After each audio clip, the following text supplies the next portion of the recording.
Merci, et tout de suite, on dehausse les raquettes. 1, 2, 3. Bonsoir, je suis Mathilde Serrel. Et je suis Martin Kénéen. Je suis Mathieu Boer. Je suis David Blo. Et ce soir, il nous entraîne dans une histoire de l'écoute, des sirènes d'Ulysse jusqu'au Daft Punk. Ping-pong. La culture sans limite. Édito. La culture sert à tout, même à tendre l'oreille. Vous qui nous écoutez ce soir, allez entendre parler de Peter Zendy, musicologue, que Mathieu Boer, l'un de nos deux invités, a choisi pour complice pour mieux nous tirer les oreilles vers le haut. Zendy qui a notamment publié une esthétique de l'espionnage intitulée Surécoute, où il nous dit que l'écoute a pour origine la peur, et que partant l'auditeur est peut-être d'abord et avant tout un espion. Voilà qui est excitant. Oui, mais voilà, comme aurait dit Daniel Arras s'il avait écouté au lieu de regarder, aujourd'hui on n'entend plus rien. On n'entend plus rien venir. Les gros sabots de Donald Trump, les mocassins de François Fillon, rien.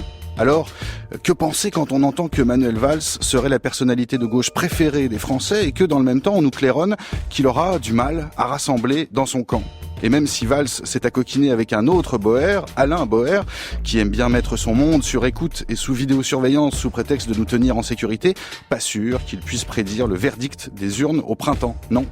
Malgré la surécoute généralisée, on n'entend plus rien. À moins, nous propose Peter Zendy, d'écouter non plus les autres, mais de nous écouter nous-mêmes écoutants. Et d'échapper, ce faisant, aux séductions des discours qu'on nous assène et à nos propres préjugés pour cesser un instant de nous laisser mener par la peur et ses obscurs corollaires. La peur est le chemin du côté obscur.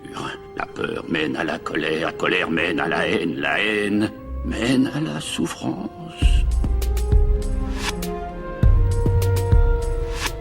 Trêve de confiserie, Surécoute, esthétique de l'espionnage, l'essai de Peter Zendy est publié aux éditions de Minuit.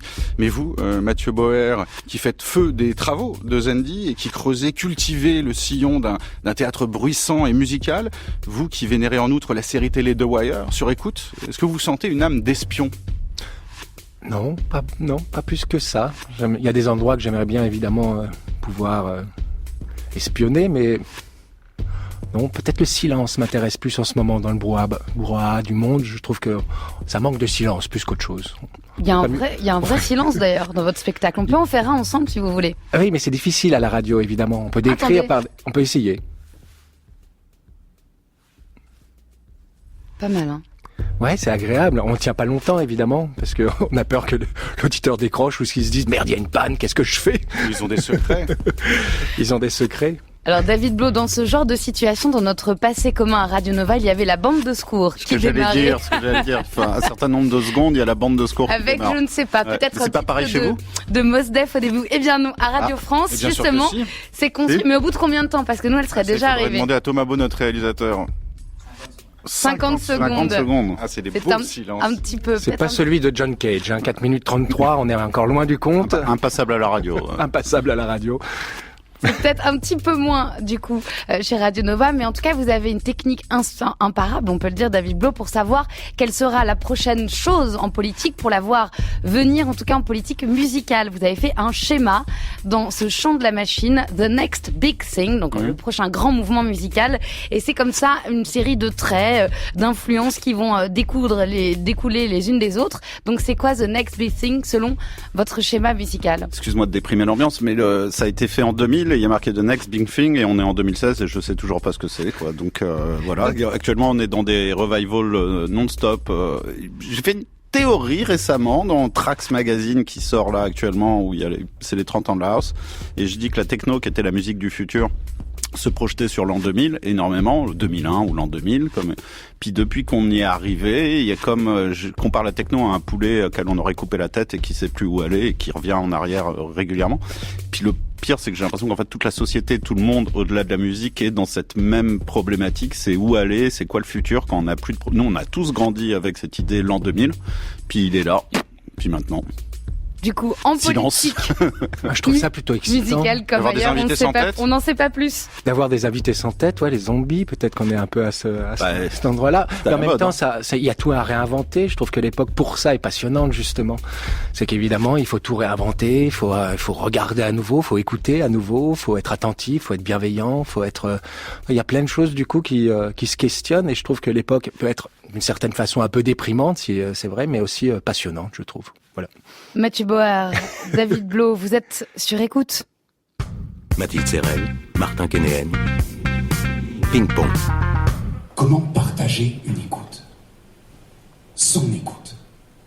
C'est sans doute la question principale que pose Zendy. Et l'originalité de son approche est de poser la question du point de vue du simple auditeur. Comment faire pour donner à entendre et signifier son écoute de tels morceaux? Oui, alors on peut décrire par des mots ce qu'on entend. On peut écouter de la musique chez soi avec un ami, un proche. Et on peut revenir sur tel ou tel passage pour lui faire entendre ce qu'on voudrait lui faire entendre. Et c'est là que Zendy introduit la figure du DJ, qui est précisément un savant mélange entre le simple auditeur et le musicien. Parce qu'avec ses platines, le DJ va encore plus loin. Il saute de plage en plage, il mélange au mix de disques ensemble, il accélère, il ralentit, il règle le volume, il précise cette écoute. Il me semble que c'est avec nos DJ, et je cite Zendy, page 91, il me semble que c'est peut-être une autre époque de l'écoute qui s'ouvre, que je ne sais pas comment nommer. Cette époque de l'écoute est celle où des auditeurs deviennent auteurs.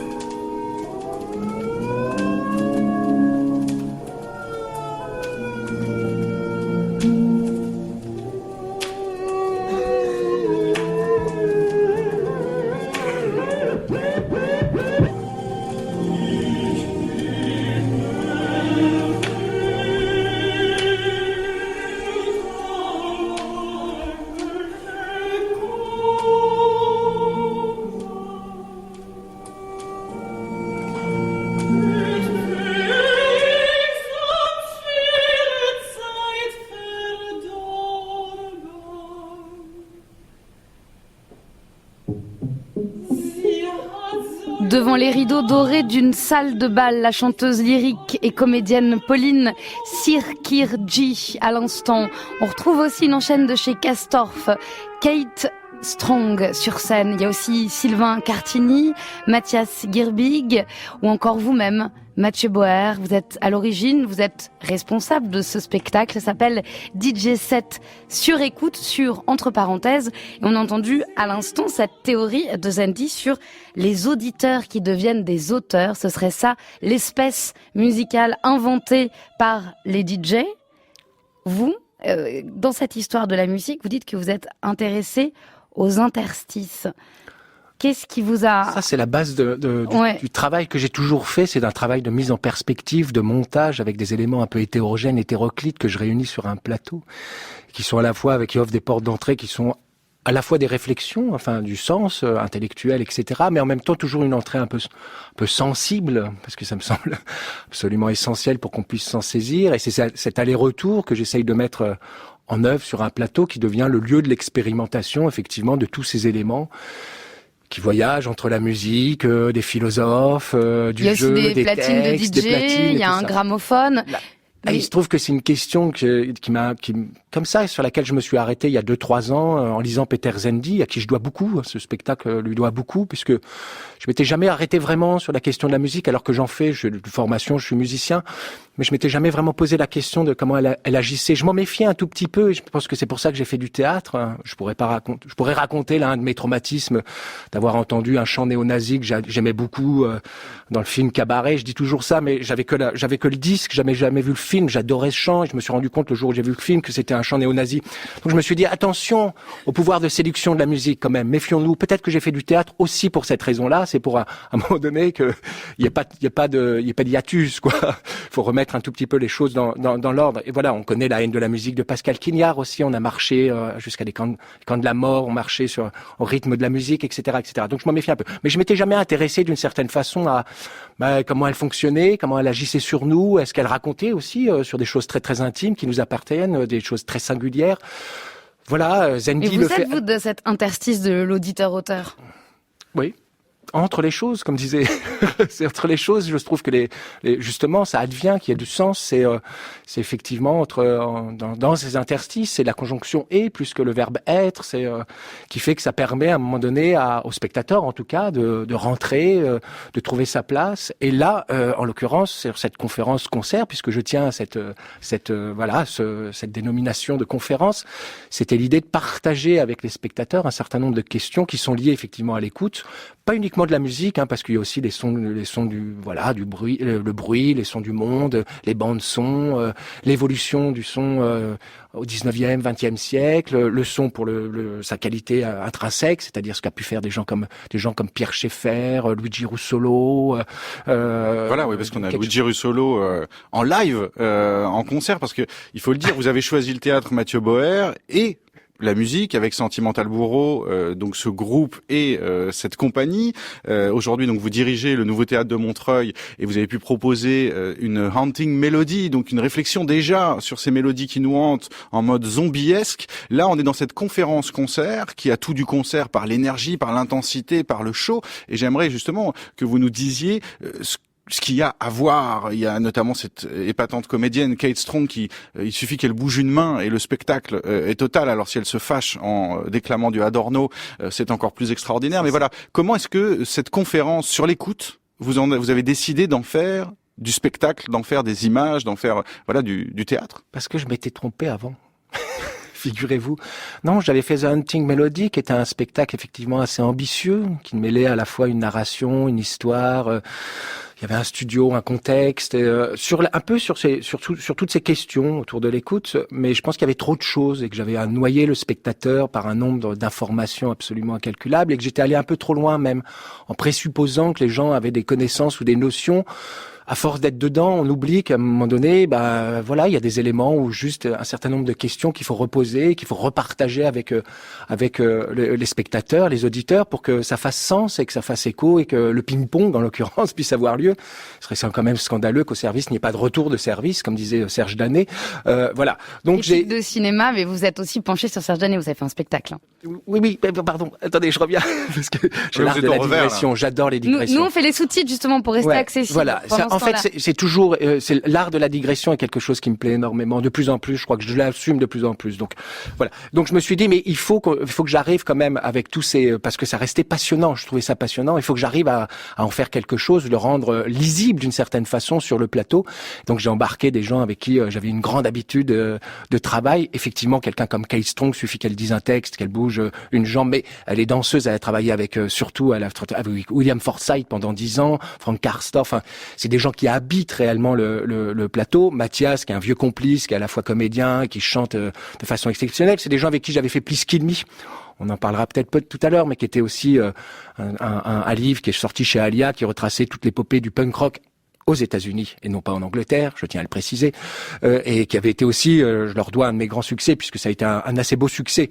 Voilà, Sylvain Cartini, qui est un collègue depuis des années avec qui on a construit cette aventure d'abord de Sentimental Bourreau et puis ensuite celle qu'on mène pratiquement ensemble, qui a la musique, et puis maintenant Pauline Sikirji, qui a son 4e spectacle, avec qui j'avais entamé une collaboration sur un Wagner, puisque j'avais essayé de monter un Tristan et Iseult, ce qui s'appelait Tristan et 3 petits points. Quelques féministes m'ont le reproché, j'aurais dû faire 3 petits points et Iseult, mais vous êtes encore vivant. Oui, j'y ai pensé trop tard, mais qui mettait en parallèle aussi, même chose, l'histoire du punk et l'histoire de Wagner, donc une forme de nihilisme et d'abandon comme ça, un no futur qui est avant l'heure, qui me plaisait bien. Mais ça, c'est toujours la base de mon orthographe ou de ma grammaire, on va dire, théâtrale, c'est de mettre des choses en perspective qui n'ont rien à voir, c'est-à-dire de temps en temps de faire Les Chasses du comte Zaroff, un film de série B avec Elias Canetti, Masse et Puissance, de monter effectivement des articles de Serge Danet sur la question du cinéma, en montant et en présentant 3 films qui sont liés à l'enfance. J'étais très triste parce qu'il y a le petit garçon là de La Nuit du Chasseur qui vient de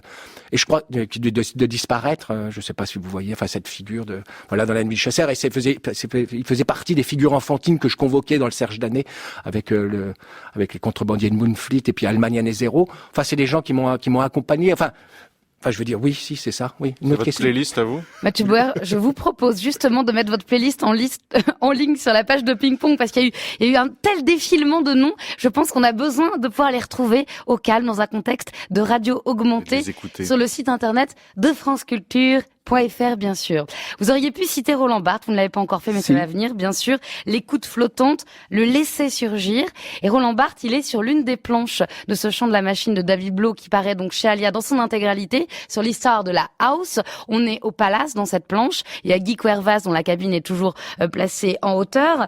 On a aussi des serveurs habillés en cosmonautes. Ça nous permet d'aller au Palace, alors qu'on n'a jamais pu y aller. Et Moi vous non plus. C'est ce que j'allais dire. Pas de cette époque. C'est là où vous faites un vrai travail d'historien. Et puis, donc, il y a quelqu'un dans une discussion qui cite Roland Barthes. Roland Barthes décrit cet établissement comme le surgissement d'un phénomène social. Je crois qu'il avait écrit dans Le Monde, je crois, je suis pas sûr, mais effectivement. Mais vous, David Blo, dans votre démarche, vous avez toujours été historien déjà de formation avant d'arriver à Radio Nova. Et vous commencez par une planche sur le langage. Alors Barthes, c'est pas le roi du langage. Donc je me dis qu'il préside quand même aussi un peu au chant de la machine. Alors attends, juste pour historien, le peu d'études d'histoire que j'ai fait m'ont permis de voir que journaliste et historien, c'était quand même vraiment pas la même chose. Que tu remets beaucoup plus les choses en question quand t'es historien que quand t'es journaliste, où tu vas quand même un petit peu plus vite en besogne, ce qui est normal, qu'un historien qui va vraiment... Vous avez fait au moins autant d'études d'histoire que Manuel Valls, c'est déjà pas mal. Je sais pas comment le prendre, mais... Et donc, en plus, là, on va un peu plus loin parce qu'on se permet aussi, quand on a fait la bande dessinée, il y a maintenant fort longtemps, une vingtaine d'années quasiment, il y avait à peine Internet, on n'a pas pu faire j'avais rencontré quelques-uns des gens qui ont fait l'histoire de la disco, de la house, de la techno, mais je suis pas pu non plus faire une enquête d'un an approfondie. Donc on a aussi inventé des choses. Par exemple, une anecdote, je raconte souvent, on parle au début de deux personnages, dont un essentiel dans l'histoire de cette musique qui vient de décéder, qui s'appelle David Mancuso, qui était un des premiers. On va en reparler, bien sûr. Bon, Mancuso, on n'avait pas de photo de Mancuso quand on a fait le chant de la machine. On n'avait pas de photo de Tom Moulton non plus, qui est un des premiers à avoir inventé le 12 inch et tout. Alors, le 12 inch, c'est le grand 45 tours, celui sur lequel les DJ mix, qui fait le 33 en fait, presque chez C'est nous. le format 33, mais c'était un 45 tours, mais moins tu mets de morceaux, il faut le savoir, sur un vinyle, mieux le son est, je sais pas si ma formulation est claire, mais plus tu mets de morceaux sur un vinyle, le son sera de plus en plus mauvais. Si tu mets une seule piste sur un 33 tours, que tu peux jouer en 45 ou en 33 tours, peu importe, le son sera meilleur. Oui, voilà. Et Tom Moulton, c'est intéressant. Je savais juste, il y avait un bouquin de quelqu'un qui s'appelle Mel Sheeran, peu importe la référence, mais qui disait, il ressemble au cowboy Marlboro quand il était jeune. Donc, on a dessiné un cowboy Marlboro. Il se trouve, via la magie des réseaux sociaux, dont je ne tairai le nom, qu'il y a à peine 3 semaines, j'ai parlé pour la première fois à Tom Moulton, que j'avais donc jamais rencontré en 20 ans, et je lui ai dit, voilà, je lui ai envoyé le dessin, ça l'a fait beaucoup rire. Donc, voilà, on a quand même inventé énormément de choses. Donc, il y a un travail peut-être, il y a un peu de rigueur d'historien, mais enfin bon, plus. Et puis on reprend cette phrase qui est souvent mal interprétée, mais que j'ai pris au premier degré, qui est la phrase mythique de John Ford dans L'homme qui tua Liberty Valance, quand la légende est plus, ça je m'y perds, vous la connaissez tous, j'imagine, quand la légende est plus belle que la réalité, imprimez la légende.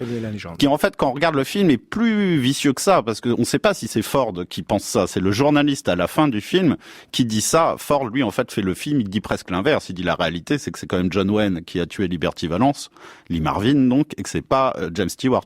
Faut prendre le mot de Ford, mais bon, pour nous, ça a été quand même, par exemple, au début, on est assez historique dans le premier volume, mais on arrive à Détroit, là où on a inventé la techno, et quand même, l'histoire, je voyais que je me détournais quand même de la réalité, donc d'un coup, j'ai changé les prénoms.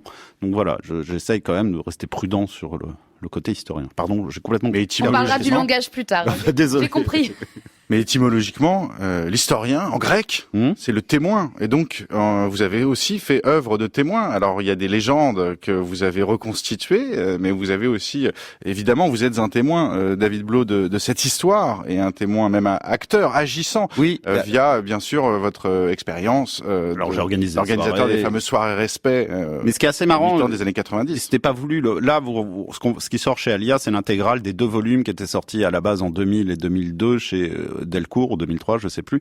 Et effectivement, on s'est aperçu qu'à la fin du premier volume, tout ce qu'on racontait dans le premier volume, donc du loft de David Mancuso au Palace en passant par l'Hacienda, c'était des endroits où on n'était pas allé. Et le deuxième volume démarre dans les premiers rêves où Mathias le dessinateur et moi, on allait. Cousin. Oui. Et donc, c'était assez marrant, en fait, de s'apercevoir que dans le deuxième volume, on invente quasiment tous les personnages. On n'arrivait pas à prendre des gens qu'on connaissait, même les Daft Punk, que je connais bien. Impossible. Qui préface d'ailleurs cette qui ont préfacé mais impossible de dessiner, de raconter la vraie histoire. Donc tu parles de témoins, c'est assez marrant. Il y a quand même un truc, en fait, là où on n'était pas présent, on essaye d'être le plus historique possible. Et dès que c'est des gens qu'on connaît, une époque qu'on connaît, là on a envie d'inventer des personnages qui évidemment sont censés quand même refléter la réalité de ce qu'on a connu. Mais est-ce que l'enjeu, Mathieu Bauer, justement, c'est pas un peu comme ce que nous raconte dans ce deuxième volume qui est intégré dans cette intégrale du chant de la machine de David Blow et Mathias Cousin, pour reprendre le cri de Luigi Russolo, donc qui est l'auteur de cet art du bruit né au début du XXe siècle avec les futuristes italiens. C'est Breakout, sortons d'ici. Donc là, on se croirait avec les kids qui vont dans les rave parties pour échapper au club, mais c'est aussi de créer une nouvelle réalité qui va crier au lieu d'imiter les miaulements des violons. C'est un enjeu pour vous aussi de créer une nouvelle réalité avec ce spectacle? C'est un peu l'histoire de toute la contre-culture, ça. Et ce que j'ai beaucoup aimé dans le bouquin, par exemple. On voit bien qu'à un moment donné, ça dans le chant de la machine de David Blow. Chant de la machine, oui, que j'ai lu hier soir, donc rapidement.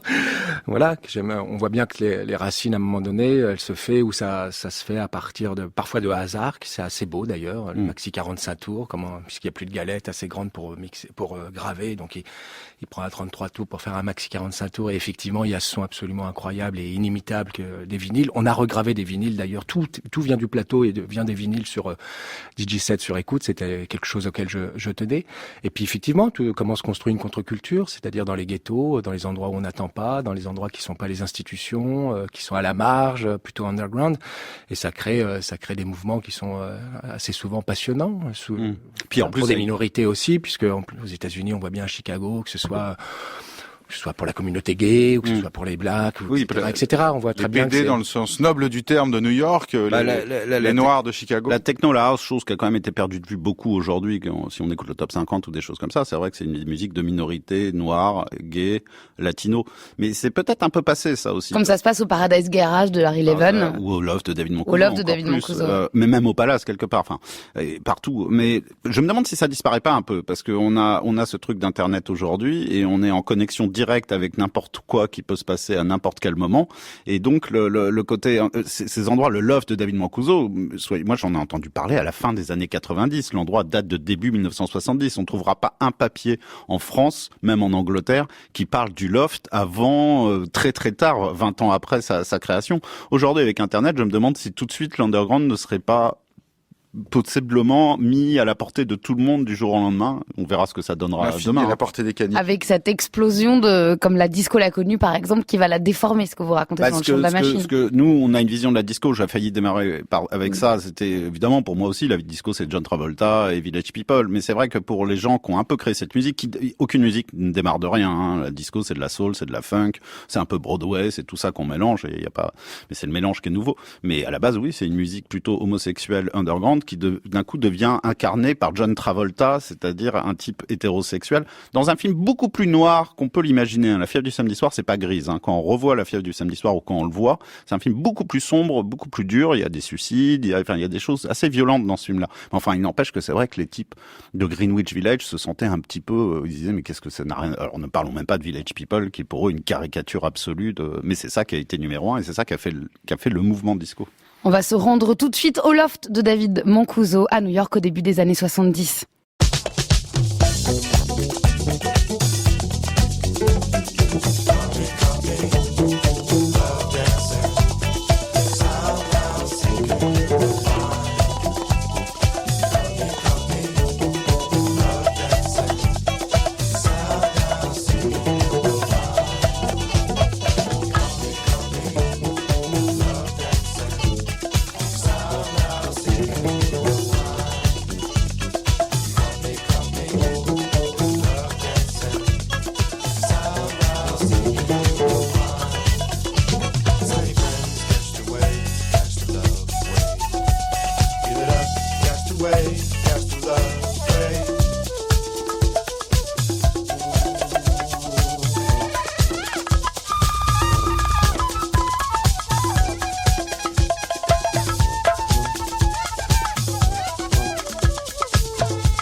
Is it all over my face? Arthur Russell à l'instant. Nous sommes donc chez David Mancuso, le DJ ultime, le DJ culte à qui vous rendez hommage sans savoir qu'il va disparaître dans ce chant de la machine intégral publié chez Alia. Il est mort il y a quelques semaines, David Mancuso. On est au début des années 70, on écoute cette musique avec cet homme qui va jouer les titres dans leur intégralité. Vous en saurez quelque chose lorsque vous l'inviterez dans les soirées Respect à Paris. Oui, je l'ai rencontré bien après avoir fait le chant de la machine. Voilà, il va pas mixer, il va pas intégrer de variations sur la musique, il passe les titres intégralement. Il y a plein de subtilités. En fait, c'est le DJ des DJ, c'est le père des DJ, mais il ressemble en rien au DJ d'aujourd'hui. Il a abandonné la table de mixage en 1983, ce qui peut faire rire quand on se dit que la house, c'est la techno, ça a démarré quelques années après. Oui, il y a plein de particularités sur Mancuso, donc je vais essayer de le faire vite. D'abord, il faisait des fêtes danse chez lui. Le loft, c'est chez lui. C'était après une famille. Lui, c'est un orphelin. L'histoire est touchante, je vais la raconter quand même. Il dit que le premier DJ pour lui, c'est pas lui, c'est Sister Roberta ou Rosetta, je sais plus. On la raconte pas dans le champ parce que je connaissais pas cette histoire à l'époque. Mais il est orphelin et donc il grandit dans un orphelinat et il y a une sœur, une bonne sœur, et chaque dimanche elle va faire des fêtes. Donc elle va acheter des disques pour les enfants, ils vont mettre des ballons, et puis ils vont écouter des disques. Et pour lui, il danse et il a 5 ans, 6 ans, 7 ans, 8 ans. Pour lui, c'est là où il a aimé la fête, il a aimé les disques, grâce à cette bonne sœur qui considère étant la première DJ, c'est une bonne sœur. Après, donc, il est plus âgé, il a une vingtaine d'années, il ouvre le loft à Greenwich Village. Donc, chez lui, il ouvre un endroit, il appelle ça une famille, puisqu'il recrée une famille de gens qui sont, comme on l'a dit souvent, homosexuels, noirs, latinos, qui peuvent être un peu en marge de la société à l'époque. Et donc, il va faire des fêtes assez dantesques, dans lesquelles tous les DJ, les Frankie Knuckles, les Larry Levan, des gens qui vont être un peu plus connus après, vont découvrir le travail de Mancuso. Mancuso est un passionné de son, c'est un audiophile avant tout.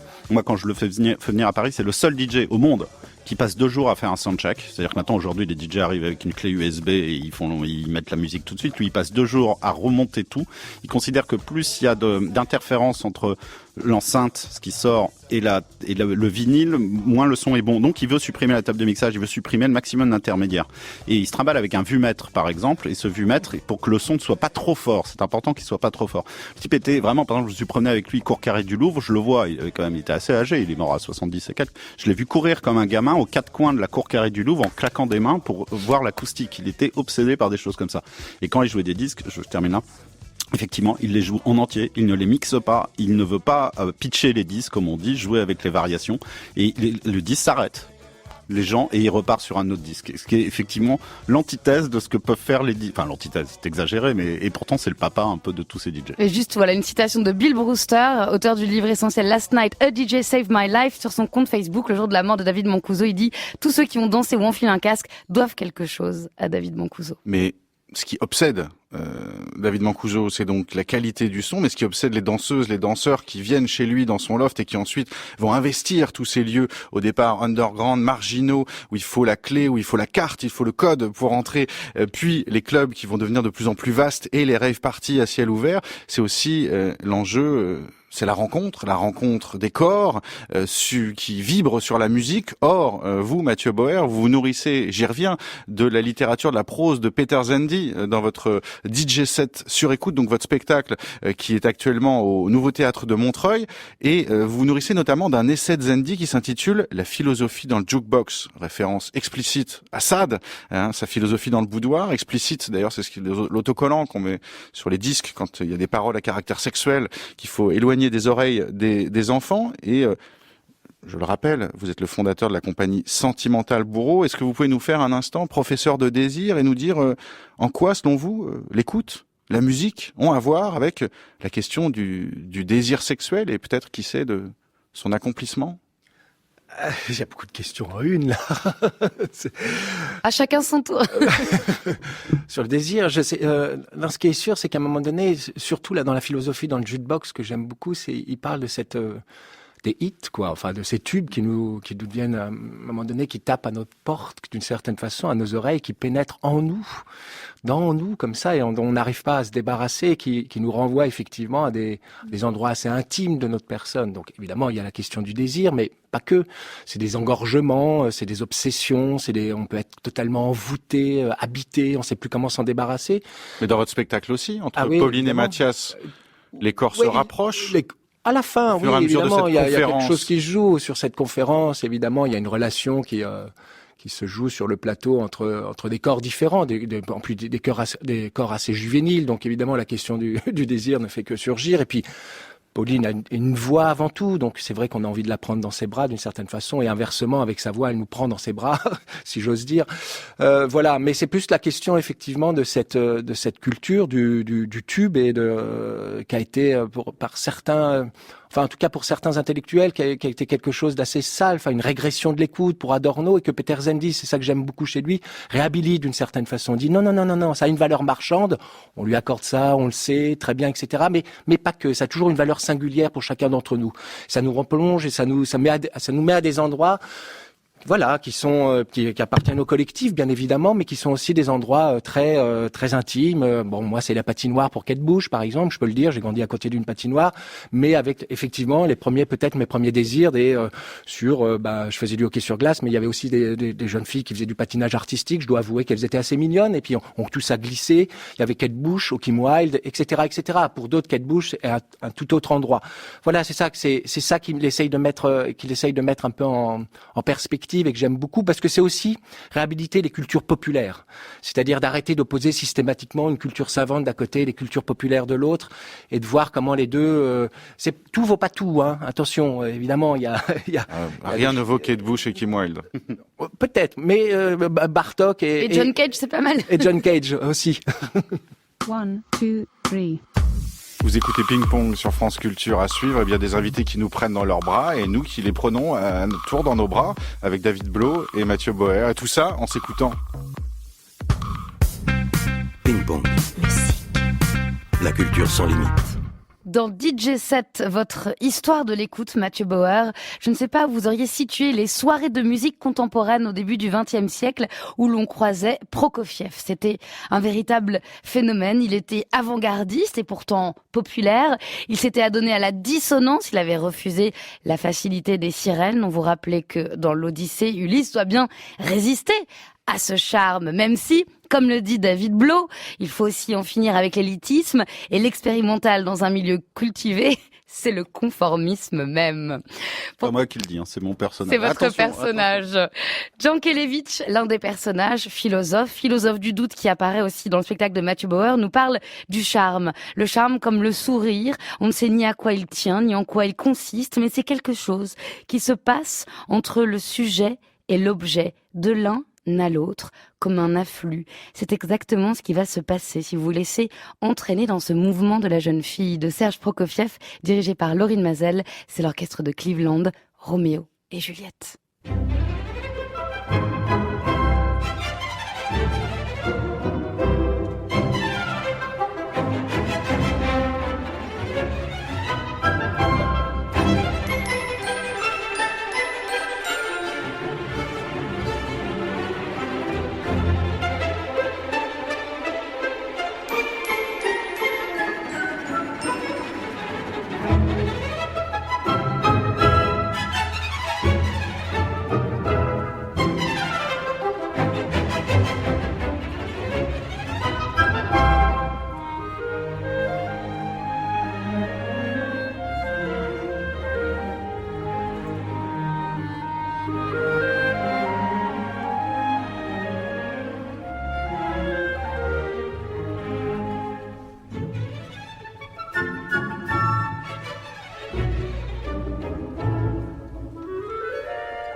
Il erre dans les rues devant les vitrines de Noël. Moi, c'est le petit film que je me suis fait à l'écoute de ce Prokofiev.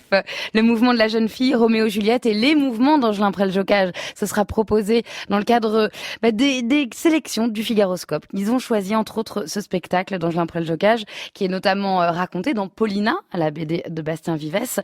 Et ça fait partie donc d'autres spectacles de Noël qui vous éviteront de traîner seul devant les vitrines. Ping-pong. La culture sans limite. Qu'est-ce que vous en pensez du palace Moi, je trouve que c'est très bien. Moi, je trouve qu'ils sont bien, ils sont un peu foufous. Qu'est-ce que vous voulez? Faut bien qu'il y ait des foufous partout, hein. Quand ils ont leurs cheveux rouges et jaunes d'un côté, ou tout ça, là, ça leur fait plaisir.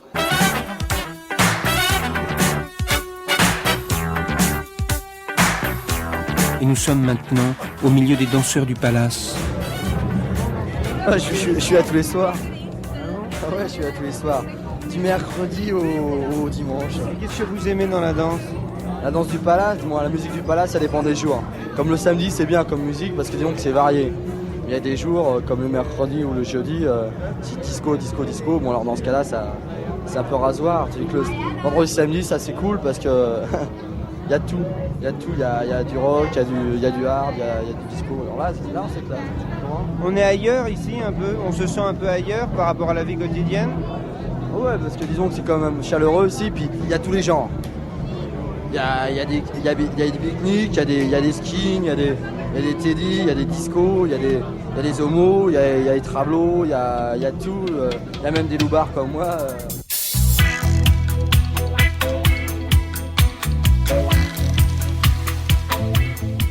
Vous êtes sur France Culture, vous êtes au Palace, discothèque cruciale des années 80 à Paris, et vous êtes aussi dans Le Chant de la Machine, cette bande dessinée de David Blo et Mathias Cousin, qui est donc rééditée dans son intégralité aux éditions Alia, où on passe, Mathilde le rappelait tout à l'heure, avec Roland Barthes et d'autres, la porte sous l'œil de Paquita de ce temple et d'Edwige, de ce temple de la musique, et notamment de la musique disco, mais c'était pas que disco, on l'entend dans le témoignage de ce loupard, une archive début des années 80, au micro d'Olivier Quéplin.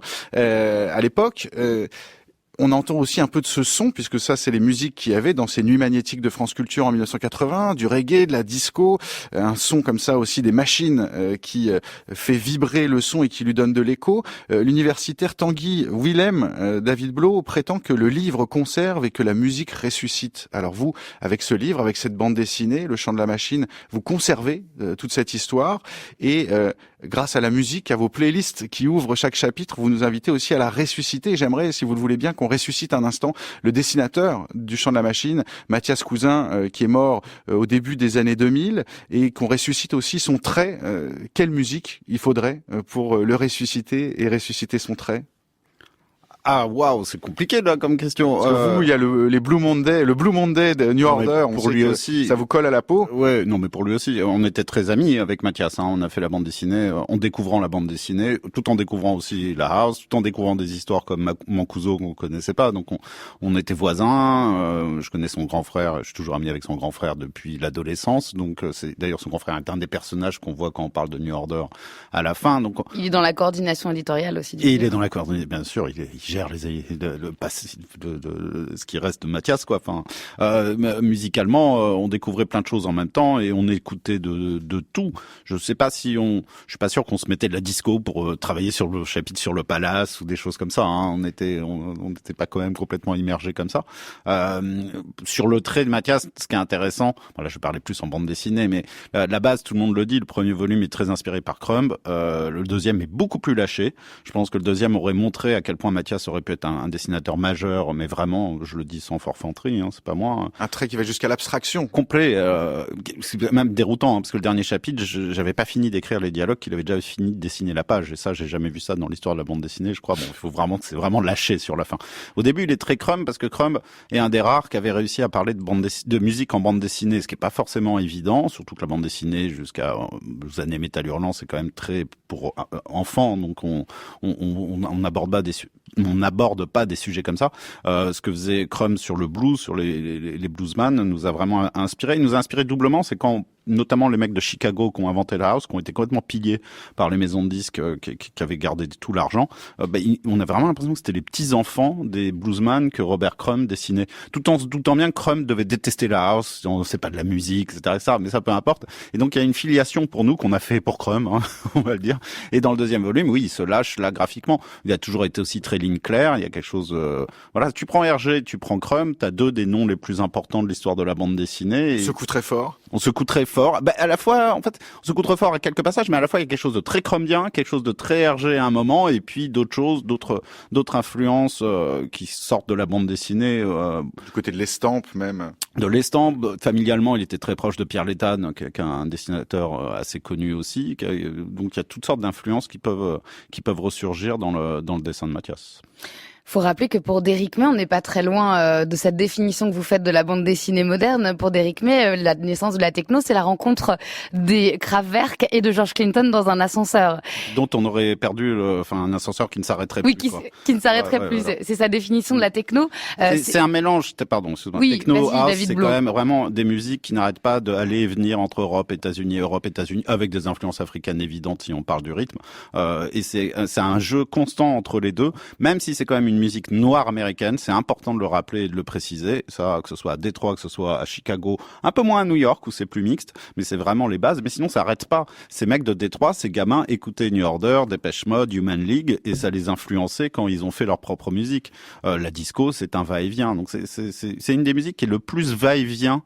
Le rock est quand même essentiellement américain, encore que la British Invasion a quand même changé la donne juste derrière, quoi. Mais voilà, les va-et-vient sont constants, quoi. Et ce chant de la machine qui est publié chez Alias, c'est donc l'histoire de la house, mais aussi de la disco et de la techno, dont les racines sont entrelacées, comme ça vous le rappelez, David Blo. Vous remontez jusqu'à Boogie Woogie de Cleo Brown en 1935.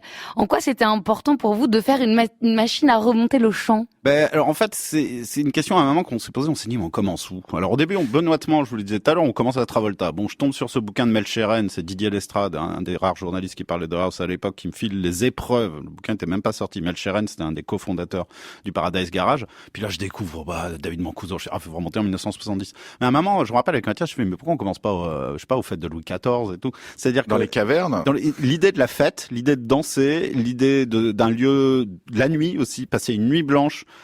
Tout ça sont des éléments aussi importants que le DJ, qui n'existe pas encore, que la musique. Et je trouve, alors je sors un peu de la question, mais je trouve ça quand même un truc auquel faut jamais qu'on oublie, c'est que notre manière d'aborder la musique, aujourd'hui au 21e siècle, mais au 20e siècle, c'est très nouveau dans l'histoire. C'est-à-dire qu'au 18e siècle, les gens pouvaient pas se dire, tiens, je vais m'écouter un petit machin. C'était impossible. Pendant des siècles et des siècles, la musique, c'était des gens qui la faisaient devant vous. Et il fallait encore avoir un petit peu de culture musicale pour pouvoir la jouer. Peut-être le chant est le seul chose, ou les rythmes, à la limite, taper sur une table, sont les seules choses qu'on pouvait faire sans avoir de savoir. Mais sinon, nous, on a vraiment l'impression aujourd'hui, et a fortiori, c'est là où je reviens à la base de votre pièce, qui est l'auditeur qui aurait le pouvoir aujourd'hui. Mais l'auditeur, avant, sur écoute de Mathieu Bauer. Avant, il avait aucun pouvoir, l'auditeur. Au contraire, il était complètement livré aux musiciens qui étaient en train de jouer. Et ça, c'est quand même psychologiquement, je sais pas si c'est le terme psychologiquement, je veux dire, ça doit changer véritablement la manière de voir la musique. Cette idée qu'aujourd'hui, en un clic, oublions le mot clic, mais on peut écouter tout ce qu'on veut aujourd'hui, mais nos arrière-grands-pères, ils ne pouvaient rien écouter. Mathieu Bauer. La répétition du motif, par exemple, en musique classique, juste parce que effectivement, il n'y avait pas de disque, pas de cassette, et on pouvait pas réentendre. Donc, on répétait jusqu'à l'usure, parfois, un certain nombre de thèmes dans la musique classique pour que ça s'imprime. Et mais j'aimerais qu'on revienne. Mais même la façon dont la musique s'adressait à nous, ou comment la façon dont on s'adresse à la musique a beaucoup évolué sur toute l'histoire. Moi, je fais très vite comme ça, je parcours ça de façon un petit peu abrégée, un peu rapide, je passe dessus. Mais c'est vrai que d'abord, c'est pour s'adresser à Dieu, réellement. Enfin, il y a les chants grégoriens, etc. J'enlève la musique, on va dire de l'Antiquité, mais qui est encore autre chose, puisque ça a accompagné les pièces de théâtre à la base, etc. Mais ensuite, pendant au moins 5-6 siècles, c'était le médium par lequel on s'adressait à Dieu. Puis après, évidemment, il y a eu Bach, etc. C'était vraiment, c'était cette époque-là. Et puis, au fur et à mesure, ça a évolué. Au 19e siècle, c'était à l'auditeur de faire l'effort d'aller vers la musique avec Beethoven, l'arrivée de la grande musique, etc., etc. Puis après, le chant au 20e il y a totalement explosé.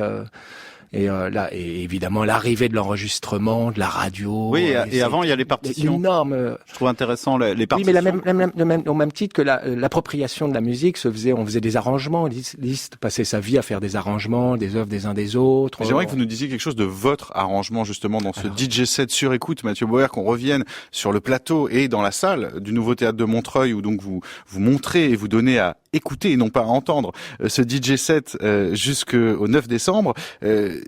À un moment, vous évoquez Adorno, qui est une des nourritures textuelles et intellectuelles de ce spectacle, de cette conférence-concert, qui oppose la musique, l'écoute structurelle de morceaux architecturés et ce qu'il appelle l'écoute plastique. Et donc, c'est là quand on peut se permettre, avec délectation, d'associer des fragments, ce qui est possible aujourd'hui et ce que nous propose le DJ.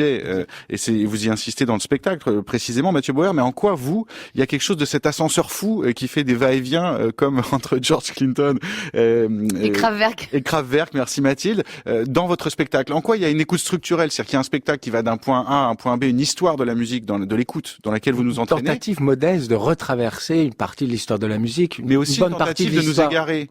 Parlez-nous justement de cette plasticité du spectacle. C'est ce que je préfère, c'est se perdre pour mieux se retrouver. Je pense que en tout cas, c'est quelque chose d'assez, quand ça dérape, quand ça digresse, quand ça fait un pas de côté, quand c'est à l'endroit où on ne s'attend pas.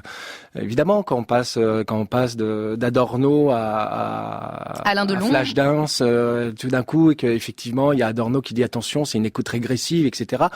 Bon, Adorno n'est pas une inspiration, juste pour repréciser par rapport à l'introduction, j'aime beaucoup, évidemment, ce qu'il a écrit, etc. Je suis pas un grand spécialiste. Il envoie quelque chose qui est de l'ordre de la dissonance, et que, effectivement, la musique contemporaine renvoie à nos propres vies qui sont dissonantes, etc. C'est pour ça qu'on ne la tolère pas, qu'on ne l'accepte pas, et qu'effectivement, on a maintenant une écoute plutôt guidée, et qui est avec un espèce de matraquage en permanence, qui est la réalité aussi, il faut bien le dire, d'un certain nombre de la fabrication des tubes. Oui, d'une fabrication de tubes comme ça, qui nous laisse pas un instant de répit, qui est assez régressive, parce qu'on l'attend comme on attend comme un enfant qui attend sa récompense. Donc voilà. Il y a à la fois toutes les qualités et l'absence de qualité. Eh oui, la qualité, l'absence de qualité. Paroles. Non mais voilà. Et c'est vrai que cette chose-là, en même temps, il jette l'anathème sur cette musique-là. Moi, ce que je ne supporte pas. Enfin, en fait, d'une certaine façon, c'est là où il y a une vraie fracture avec Adorno. Et je remercie Zendi parce que lui aussi, d'une certaine façon, Peter Zendi, ouais. Vous nourrit aussi. Voilà, sur ces typologies d'écoute. Il fait non, attention. Il faut. Les années 60 ont été vachement dures pour ça. Ça suffit les anathèmes. Essayons de voir ce qui fonctionne chez les uns, chez les autres et comment on compose avec ça. Après, mon grand écart et la façon dont moi j'aime circuler là-dedans, c'est une playlist un peu intime et personnelle qui retrace aussi mon rapport à la musique, qui va effectivement de Captain Beefheart en passant par Bartók, en passant par, je le disais tout à l'heure, le plaisir que j'ai eu à écouter Kate Bush, à découvrir Kim Wilde, en passant par la musique que je fabrique aussi tout simplement depuis un certain nombre d'années. Vous êtes à la batterie sur scène, rappelons-le. Je suis à la batterie et même à la trompette, même si c'est un peu faux parce que c'est un instrument vraiment difficile à maîtriser, mais c'est pas grave, on y va, on s'y jette. On n'a pas peur des dissonances. Accord des dissonances. Ça renvoie à nos propres dissonances, tant mieux, parce que c'est toujours tout ça est quand même très imparfait. Voilà, et j'opère ce grand écart en guidant et en prenant le spectateur là pour le coup par la main d'une certaine façon, et j'accepte totalement, un peu comme justement cet enfant dans la nuit du chasseur qui se met dans cette barque et qui se laisse glisser au fil de l'eau, etc., qui a cet instant un peu de repos, oui, où effectivement on entend les bruits de la nature, les paysages, les animaux et tout ça, etc. Il y a cette chose là de se laisser aller, de se savoir laisser surgir, de se laisser guider par les sons, par la musique, par les idées, parce que c'est aussi ça le spectacle, je crois. C'est effectivement, il y a Adorno, effectivement, il y a Yankelevitch, effectivement, il y a des gens comme Barthes qui pensent le monde de façon admirable. Et c'est hyper sexy. C'est hyper, il faut le dire aussi, la pensée, ça a quand même quelque chose. Je sais qu'on est parfois un peu, on fait attention à ça, mais moi, quand je vois des gens penser aussi bien les choses, Yankelevitch me fait pleurer. C'est vrai ce qu'il dit sur le charme de la musique, l'indicible, l'ineffable, cette façon dont ça nous prend comme ça. Oui, il le dit mieux que moi, bordel. Et ça, j'aime profondément. Il le dit avec quelque chose que je ne pourrais pas atteindre. Et j'ai envie de partager ça là vraiment avec les auditeurs, avec les spectateurs. Et après, il y a les travaux pratiques, c'est-à-dire qu'on s'amuse aussi, on met de la distance, parce que c'est aussi le théâtre que je fais. C'est un théâtre qui se prend pas trop au sérieux, où il y a toujours un décalage, de la distance, de l'humour.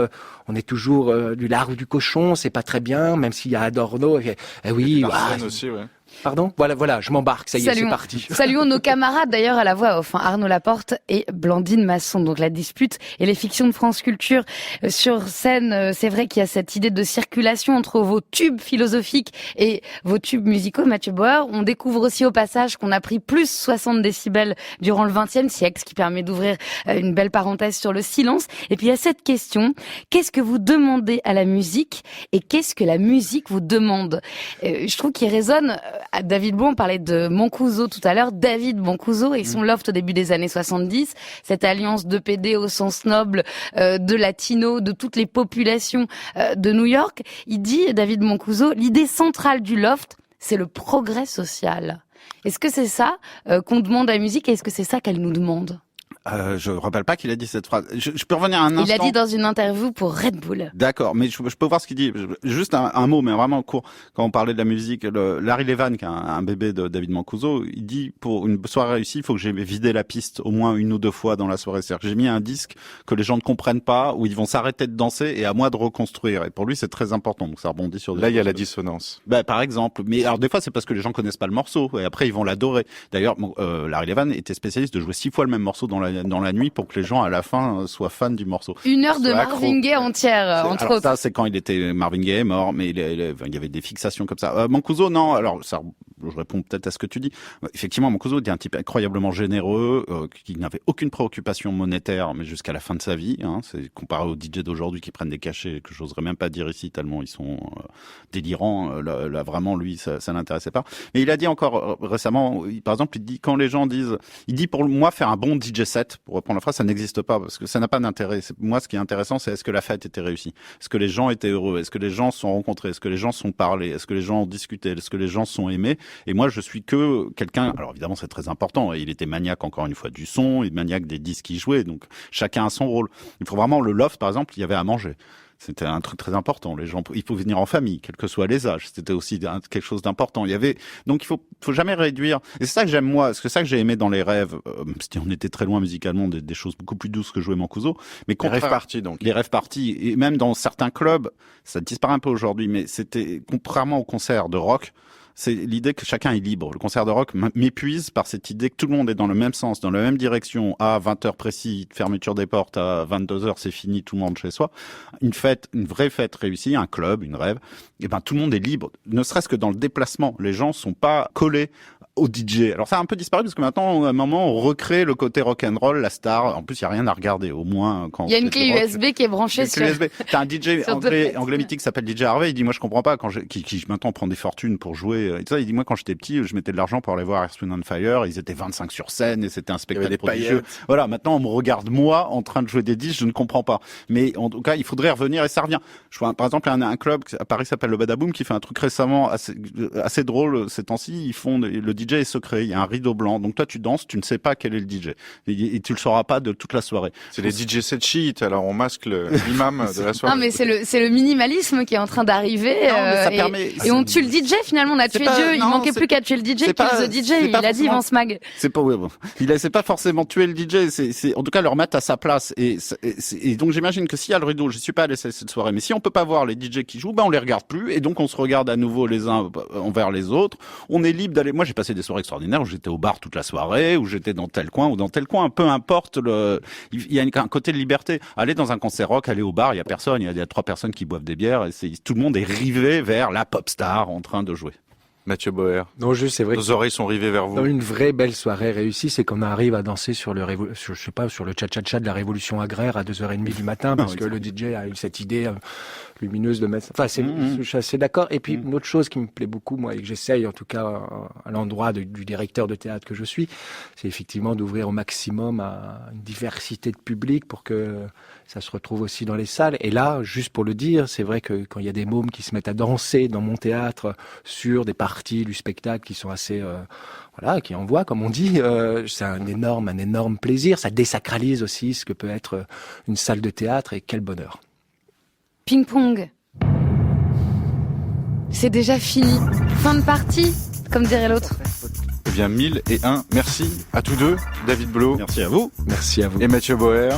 Mathieu Boer, donc, votre théâtre, c'est le nouveau théâtre de Montreuil où on peut retrouver ce DJ set sur écoute jusqu'au 9 décembre, jusqu'à la fin de la semaine, dans le cadre de la 4e édition de Mesure pour Mesure, festival de théâtre musical. Et puis ensuite, vous serez en tournée à la Comédie de l'Est, à Colmar, au Rayon Vert, à Saint-Valery-en-Caux, au Festival In Extremis, au Théâtre Garonne, à Toulouse. Ça, c'est entre le mois de décembre et même le printemps, ou l'orée du printemps 2017. Quant à vous, David Blo, non content d'animer chaque soir l'antenne de Radio Nova, vous nous proposez donc cette bande dessinée Le Chant de la Machine que vous avez écrite, et Mathias Cousin était au dessin. C'est réédité en intégrale aux éditions Alia.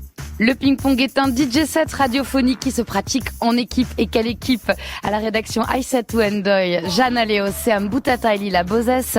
À la réalisation et la programmation musicale, le Prokofiev, c'est lui, Thomas Beau. À la prise de son ce soir, Clément Daté et Alex Dang. Demain, dans Ping-Pong, des dieux et des lions, des gestes et des lumières avec le danseur Akram Khan et le photographe Abbas.